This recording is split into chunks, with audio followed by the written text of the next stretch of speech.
मुझे अपनी पाकिस्तानियत साबित करने के लिए ना अपने जिस्म पे किसी यूनिफॉर्म की ज़रूरत है, ना मैं अपने सीने पे कोई छोटा सा झंडा लगा करके अपने हराम को हलाल करने वाला आदमी हूँ।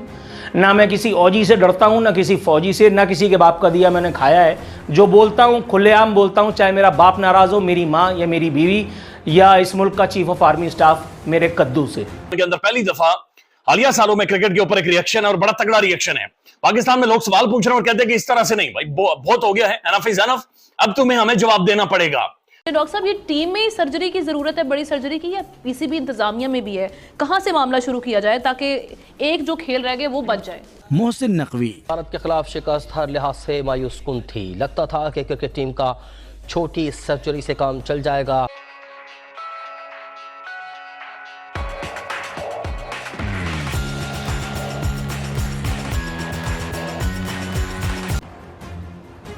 सौ की सीधी एक बात के पाकिस्तानियत का जज्बा जितना मेरे अंदर मौजूद है, मैं दावे से कहता हूँ इस मुल्क के आर्मी चीफ, इस मुल्क के वज़ीर आज़म और सदर के अंदर भी मौजूद नहीं।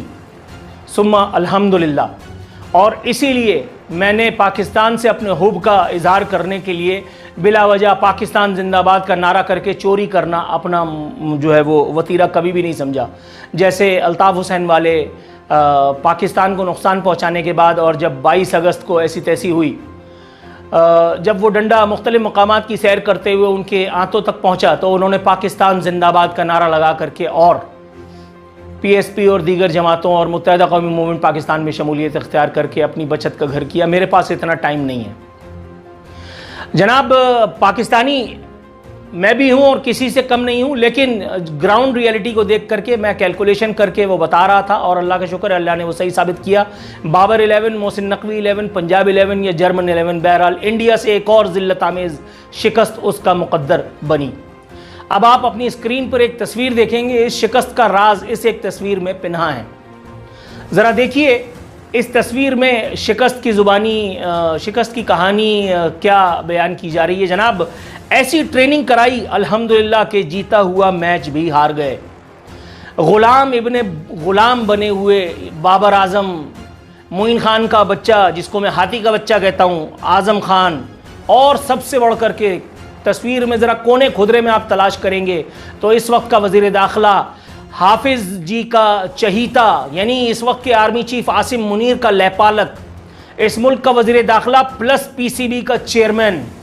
ये अजीब बात है, दुनिया की तारीख़ में इस तरह की नज़ीर कभी कभी मिलती होगी कि एक आम सा आदमी जिसके अंदर कोई ऐसी शायद सिफत भी मौजूद ना हो, पहले उसको खाने कमाने के लिए वज़ीर आला पंजाब बना दिया गया, फिर उसको वज़ीर दाखिला बना दिया गया और फिर उसके बाद जब अपना दिल चाहा तो उसको पीसीबी के चेयरमैन की जिम्मेदारी भी दे दी गई।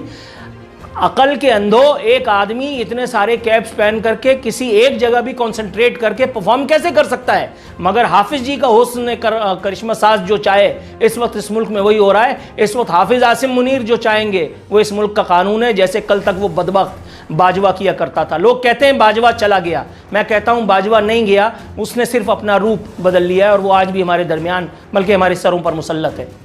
ये खुशामदाना मुस्कुराहट अपने चेहरे पर सजाए मोहसिन नकवी पाकिस्तान की शिकस्त का नक्कारा बजा रहे हैं और दर हकीकत यही मुनाफिकाना मुस्कुराहट है इनकी जो है वो लंबी नौकरी का राज। ऐसा नहीं है कि सारे बेगैरत हैं, ऐसा नहीं है कि सारे ही बेज़मीरे हैं। अब आप अपनी स्क्रीन पर ये खबर देख रहे हैं जिसमें ये एक बच्चा, ये एक लड़का नसीम शाह, ये अपनी आंखों से आंसू पोंछने की कोशिश कर रहा है। ये बेचारा बॉलर है, लेकिन बॉलर होते हुए भी इसने बड़े बड़े जगादरियों को, बाबर और रिजवान जैसों को इसने जो है वो तिगनी का नाच नचा दिया। इसने एक एग्जाम्पल सेट कर दी कि अगर कोशिश की जाती तो इस बेचारे को मैच के आखिर में इतनी तगोदौ का सामना ना करना पड़ता। इसकी इस हालत को देख करके भारत की टीम के कप्तान रोहित शर्मा भी इसके पास आए और इसके कंधे पे हाथ रख करके इसको तसल्ली देने की कोशिश की। अगर किसी ने ऐसा नहीं किया तो वो बाबर जैसा बेगैरत और रिजवान और दीगर आजम खान और फलाने फलाने और हारिस रऊफ जैसे बेशरम थे।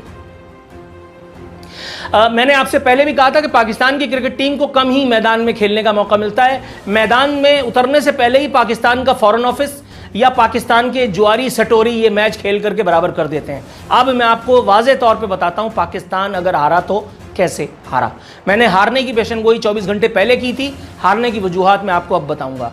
पूरी जिंदगी ये साले लपाटिए, ये बाबर जैसे टुच्चे जिनको और बोलना नहीं आता, ये और बोल करके अपना जो है वो काम चलाते हैं। कल उसका मैं देख रहा था, कल जिंदगी में पहला मैच मैंने इतने अरसे के बाद देखा जानबूझ करके, और उसमें जब वो इश्तिहार आया तो ये बाबर, जिसको अपने तौर पे किसी उल्लू के पट्टे ने किंग का खिताब दे दिया है वो किंग जो है वो आकर के और वॉइस ओवर कर रहा था, और वो स्क्रीन पर उसकी मनहूस सूरतिया नजर आ रही थी, और वो कह रहा था लेवली और है।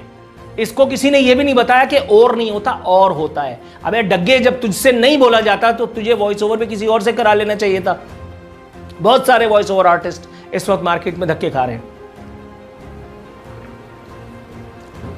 60 लाख रुपए महीने का बाबर आजम को मिल रहा है, 41 लाख रुपए महीने का शाहीन आफरीदी और रिजवान को मिल रहा है। आपके ख्याल में ये महज वो कमाई है जो पीसीबी से इनको महीने की मिल रही है? इसके अलावा जुआ सट्टा अगर खेलोगे तो वो अलग है इसके अलावा वो नजराना, वो मुशाहिरा जो आपको एडवर्टाइजिंग एजेंसीज, जो आपको किसी मैच में मेहमान फुसफुसी बना करके या किसी जगह फीता कटवाने के लिए कोई कंपनी बुलाती है, वो मुआवजा इसमें शामिल नहीं है। आपके ख्याल में उसके बाद किसी गधे को मेहनत करने की जरूरत पड़ेगी? और लोग अब ये सवाल पूछ रहे हैं, वो कहते हैं ना कि हादसे से बड़ा सानेहा ये हुआ कि कोई रुका नहीं हादसा देखकर। तो पाकिस्तान के अंदर रुकना बड़ा जरूरी है इन हादसात के ऊपर, और इन्हें पकड़ना जरूरी है। ये असल कल्प्रिट्स तक जब तक आप सवाल पूछकर इनकी जड़ों तक नहीं पहुंचेंगे, ये इसी तरह से पाकिस्तान के पैसों के ऊपर, अवाम के पैसों के ऊपर, अवाम के जज्बात के साथ, सोच के साथ ये खिलवाड़ करते रहेंगे।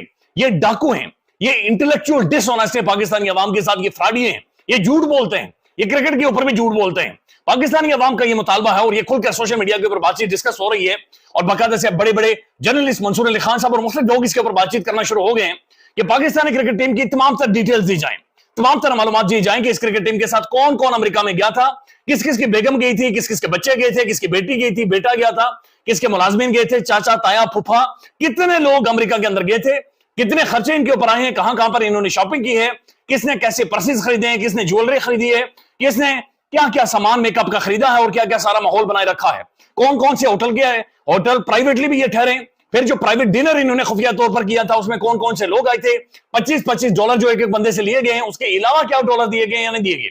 चूंकि ये चीज एक शुबा पैदा कर रही है, एक कम से कम सवालात रेज कर रही है कि कहीं मनी लॉन्ड्रिंग तो नहीं हुई, ये मामला कोई और तो नहीं था। चूंकि इतना नॉन प्रोफेशनल, इतना घटिया, इतना गैर जिम्मेदाराना, इतनी गैर संजीदा टीम ये मुमकिन नहीं है। चूंकि लेजेंड्स की टीम है, ये पाकिस्तान के हीरोज की टीम है। पाकिस्तान एक न्यूक्लियर स्टेट है, इसकी बैनुल अक़वामी एक पहचान है, और ये क्रिकेट नहीं आ रही, हम बल्कि इंटरनेशनली ठप्पा लगा है कि हम एक फेल्ड नेशन हैं, हम एक फेल्ड रियासत हैं। सबसे पहले तो सर्जरी जो है वो जनाब चेयरमैन पीसीबी साहब अपने लिहाज से करें, चेयरमैन से चलें, फिर सिलेक्टर्स, कोच और फिर टीम पे आए। क्योंकि आप ये बताइए चेयरमैन साहब पूरी कौम को कि आप इस पोस्ट के अहल हैं, मेरिट पे हैं आप। क्या आपको पता है कि लाल गेंद क्या होती है, सफ़ेद गेंद क्या होती है, पिंक गेंद कब चलाई जाती है, किस मुल्क के अंदर 100 आपके उसका गेंदों का मैच होता है, किस टीम के अंदर T20 कब 10 कब होता है। माजरत के साथ आप 2 अहम तरीन हसास फुल टाइम ओहदे लिए हुए हैं, सिर्फ सिफारिश पे, और आप सर्जरी कर रहे हैं। सर्जरी किसकी करेंगे? अपने से शुरू करें। एक दूसरा ये है कि आपने अपने पसंद के एक नॉर्मल सेलेक्टर को चीफ सेलेक्टर बना दिया, और वो वहाब रियाज को, जिसको क्रिकेट का इतना पता भी नहीं है, क्रिकेट खेला बहुत है, ज़रूर खेला होगा, लेकिन इससे अजीम सिलेक्शन के खिलाड़ी मौजूद हैं हमारे पास।